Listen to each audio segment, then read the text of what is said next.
gentlemen, this is Jordan from the Brutal 757 channel, and we're here tonight at the Stonehouse Lounge in Norfolk, Virginia. There's going to be a show tonight, 6 bands of the beloved, Anatomy, Devouring Swarm from Sea to Sea, and the co-headliners, Monolith, and the man standing right beside me, SYCAR. Thank you for joining me today, SYCAR. Tyler? Definitely. Right. So like I said, you're actually co-headlining this show tonight with the Monolith. Are you excited about that? Well, my first show was in, or my first headlining show was in North Carolina, and I haven't co-headlined or headlined any in, the VB scene or in Hampton Roads area. So yeah, I'm pretty excited to play my first headlining show in this scene. Very good. All right, so your band's name is SYCAR. So where does that term come from exactly? My grandma actually gave me the name. It's a biblical reference. It was a town in the Bible that was just, eaten up with sin, and just like every other place, but this place really stuck out, demons and stuff like that, and Jesus went to it, and, washed away people's sins, cast out demons and stuff like that. So, and I'm big into like the demonology stuff, and so the name really, appealed to me, and it's not a gore, blood and violence kind of stereotypic, death metal band name. So wait a minute. You said your grandma gave you that name. Is that like your middle name, or is that like a? Well, it's my middle name on Facebook, so that people know that, SYCAR and, me, Tyler, are the same people. But a lot of people ask me that. No, it's not my middle name. It's just, the little one-man band thing that I go by. My middle name's actually Trey, but it's funny because there's actually a lot of people in this scene that don't even know my real name. They just go by SYCAR. All right, so I guess what made you interested? What drove you to do what you do? Do this metal band. Well, SYCAR started off as a 5-piece band, and SYCAR went through a bunch of different transitions as bands.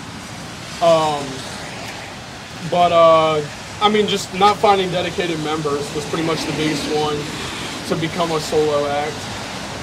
Oh, very nice. In this one-man band, so you do vocals and you play guitar. And so how long have you been playing guitar? I've been playing for 6 years. So would you say you've been practicing diligently? Oh yeah, when I first started, it was like I was hooked. I heard Zakk Wylde, and I was like, I want to be the next Zakk Wylde. So you would consider him like your big influence when it comes to playing guitar? Actually, not anymore. Oh. Not really. It's probably John 5 is probably my biggest influence. Oh, that's very cool. Yeah. So you mentioned you were involved in a 5-piece metal band before SYCAR. Have you been involved in any other bands? I guess I still am in Fall of the Sparrow. Oh yeah, that's right. Yeah, I just joined a new band, but I can't release anything about that yet until that's all planned out. But yeah, let's just say it'll be heavier than Fall of the Sparrow. So definitely be on the lookout for that. All right, and so you got a record, a full-length album out already titled "Decapitation of a Demon." And you have a new album coming out this summer titled Mutilation and Butchery. So is there like a set release date for that? Yeah, September. That's as far as I've gotten right now. There's been a lot of issues with cover art. Recording was pretty much a breeze. It's pretty much just been, cover art and finding out the right time I wanted to release it. I didn't want to release it too close to the date. I released it Decapitation of a Demon, and I wanted it to be almost a full year, and I released Decapitation of a Demon in October. So I thought, the month before would probably be the best before it was a solid year. So, but yeah, September's as far as I've gotten so far. I don't have an exact date yet. And so the recording process, so how exactly does that work? Do you have some room in your house, or do you go to some place? Everything I do is all DIY. Down from like the cover art to printing the legitimate CDs. It's literally all myself. I have a little studio set up at my house,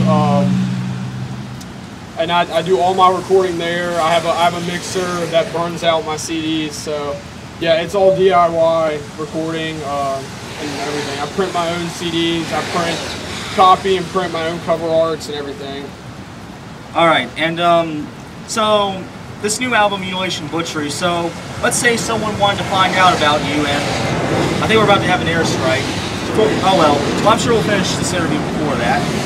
And so someone's going to check you out, listen to this album, and they're like, what should they expect when they're listening to this? A lot of gore. Definitely a lot of gore. It's definitely, as far as lyrics go, it's really violent. Really violent lyrics, really controversial lyrics. Let's see what the recording process is a lot better than it was on my first 2 EPs and on Decapitation of a Demon, and yeah, just a lot of violence, a lot of gore. But you're saying it's going to sound a bit more polished than your... Oh yeah. The vocals are very much more pronounced than they were on the other 2 EPs and on my on Decapitation of a Demon. You can actually, hear the guitar. I put bass on this record actually. Still no drums. I'm definitely going to keep it the way it is. What you hear live is what is on the CD. But yeah, I put bass on it. Everything's much more polished. It's still grungy, raw death metal, but it's definitely a better recording. Okay, and are there any tours in support of this new album? This date at the show that we're currently at was supposed to be the final date on a tour that I had coming up. It was supposed to be a 5-day tour, I think, 5 or 4-day tour. But a lot of dates it either didn't fall through or like they got canceled, and I got screwed out of a lot of dates. But yeah. A venue got shut down that I was, just a lot of misunderstanding, a lot of, some stuff I got lied about. So, but oh, that stinks. Well, hopefully this show tonight goes over very well.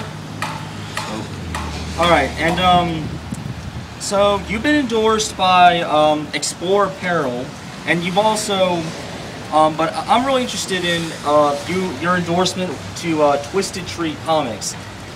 So, how did you come into contact with that comic book company, or did they contact you?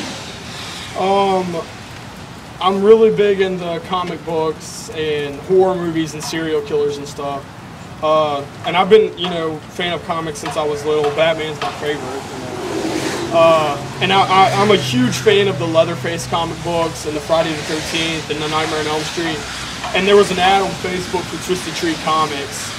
And I just checked them out, and they were, really brutal, a lot of serial killer themed comic books. So I hit them up, and told them I would do a lot of promoting for them on CDs and in videos and in interviews. And, they agreed to it and gave me an endorsement with comic books. And so yeah, that's pretty much the story with that. That's great. That's great. Well, if you plan on going on tour or anything, what places would you love to go to? New York, Cannibal Corpse, his hometown. Oh yeah. Florida. Suffocation. Florida, that 6 Feet Under's hometown. I'm sure other death metal bands have come out of Florida. Just those 2 places, and obviously an overseas tour and California, obviously.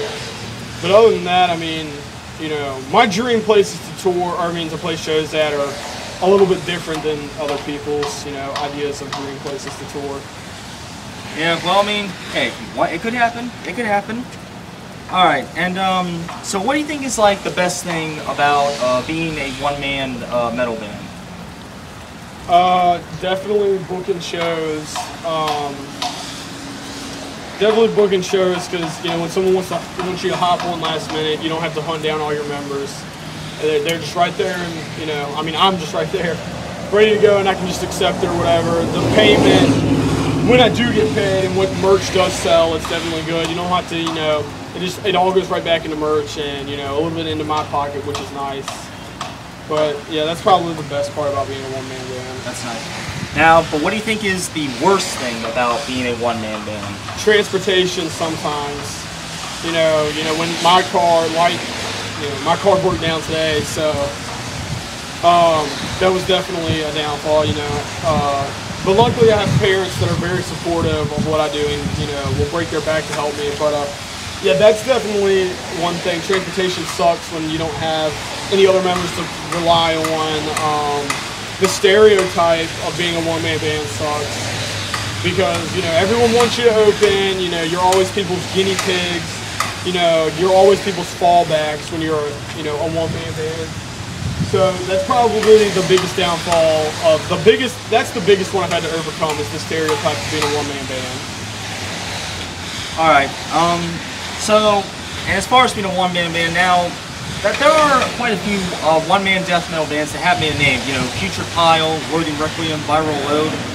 But you're a little different in that they of course try to incorporate all the instruments. Do you have any interest in, like, you know, trying to at least like record a bass part or a drum track or anything? Well, I will say real quick, I'm a huge fan of Putrid Pile. I love that guy. I was actually trying to book him here. Wow. Yeah, but you know, just money situation didn't work out. But there for a while, I was looking into getting a drum machine for live and for recording.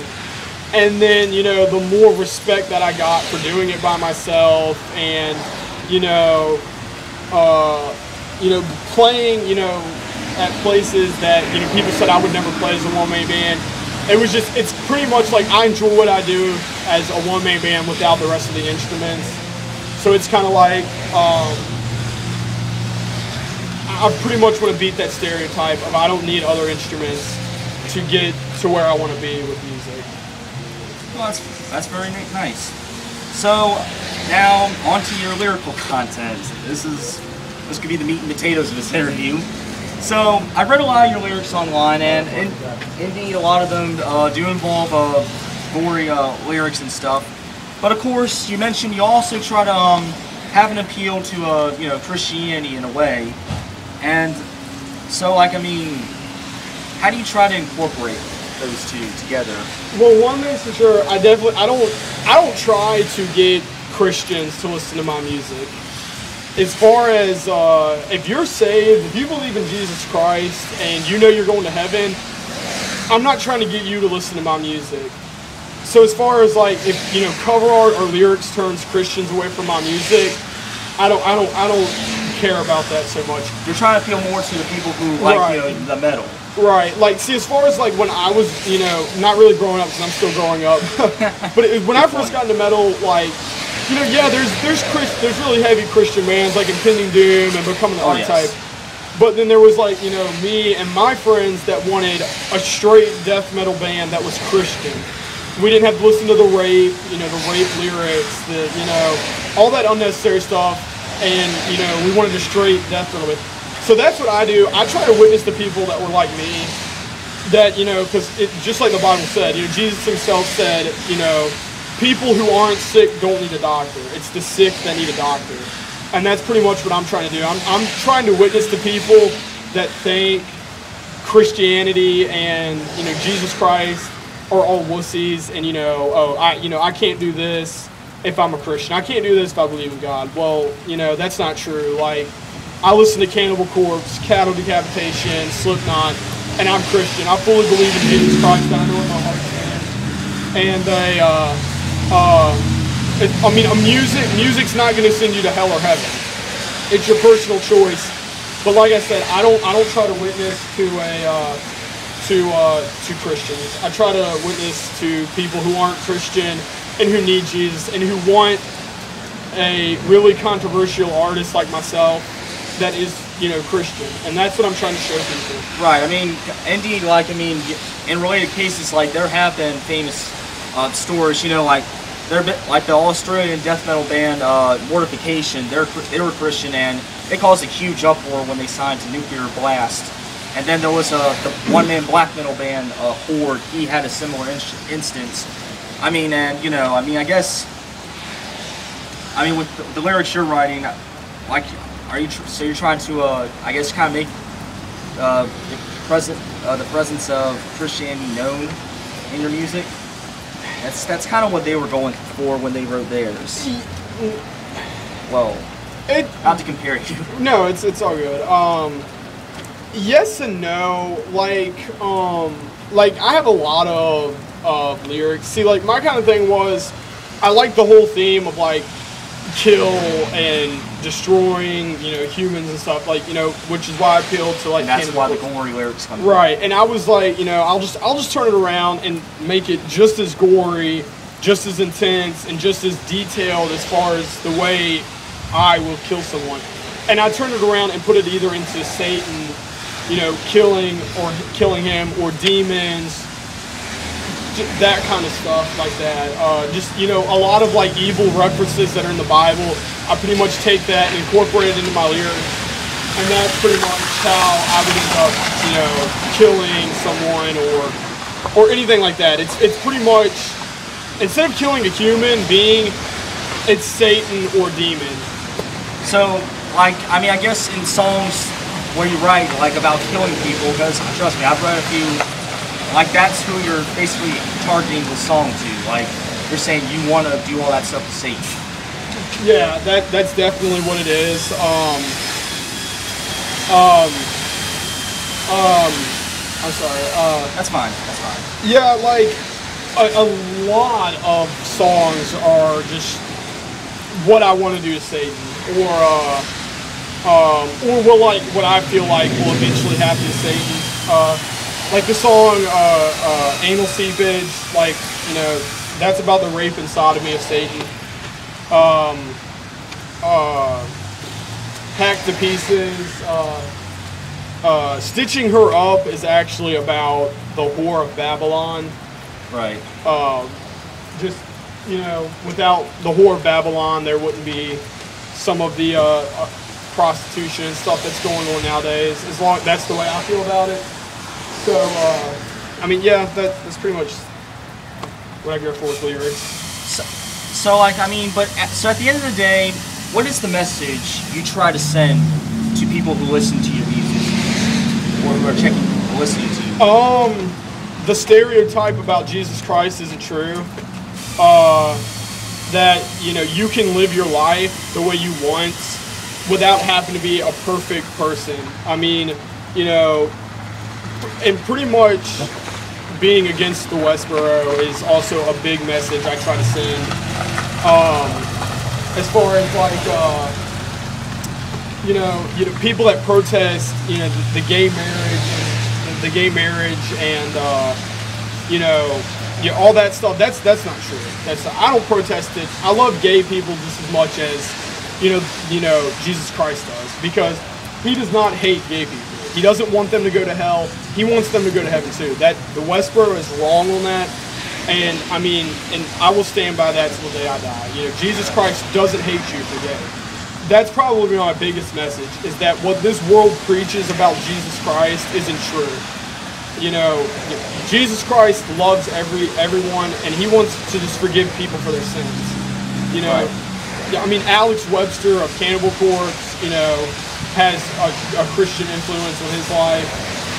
You know, so I mean, there's a lot of artists that have claimed to have a Christian influence. Clown from Slipknot. So, I mean, you know, you do not have to live a prim, prissy, perfect life to believe in Jesus Christ. And that's probably what I'm trying to prove and what I want people to see. All right, and so one more question, and well, not really one more question, because I got a little something for you afterwards. If you could play a concert or show with any band or musician, who would it be? So, like, what would my Anyone- dream show be, or what would my dream band to play with be? You know what? Yeah, dream show. Let's go with that. Cannibal Corpse, Suffocation, Cattle Decapitation, Impending Doom, me, just so you know, I can say I've played with all those guys. Pathology and Rob Zombie.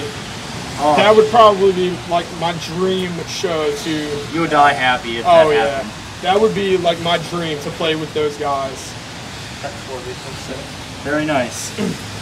All right, now we're gonna end this interview with a little game. It's a game I call "How many questions can you answer in 30 seconds?" Oh, Working title. Working title. Oh man. All right. Yeah, can you time it? 30 seconds. So. This is Reese, my bodyguard. Yeah, and yeah, he's the guy who's been. been hanging around behind us, probably doing stuff. Are you ready? Okay, well, hold on. So, let me explain how it works. Basically, so I got a list of questions below. These are all like kind of random questions and stuff. And the goal is to see how much you can answer within 30 seconds. All right. Now, I mean, how many do you think you can answer? I don't know how long they are though. Are they long or short questions? They're all short questions. Oh, Depends on how fast you can I think answer so. them. I think so. I say 20. I think I can get 20. Wait, how many questions is there? Oh wait, no. Okay, I see. It doesn't matter. Well, I mean, if you can answer, there's 30 questions, but you can, if you 30. can answer them all, awesome. Yeah. But Right. So I'm gonna go for. I'm saying 20. I think I can get 20 done. let's find out. Are you ready? All right. Ready? 3, 2, 1. Bam. What's your favorite color? Black. What's your favorite pizza topping? Pepperoni. Warm weather or cool weather? Cold. Dogs or cats? Cats. Favorite thing to do when you're bored? Play guitar. Okay, fill in the blank. I'm so hungry I could eat a. Cow. Your favorite superhero? Batman. What is your biggest fear?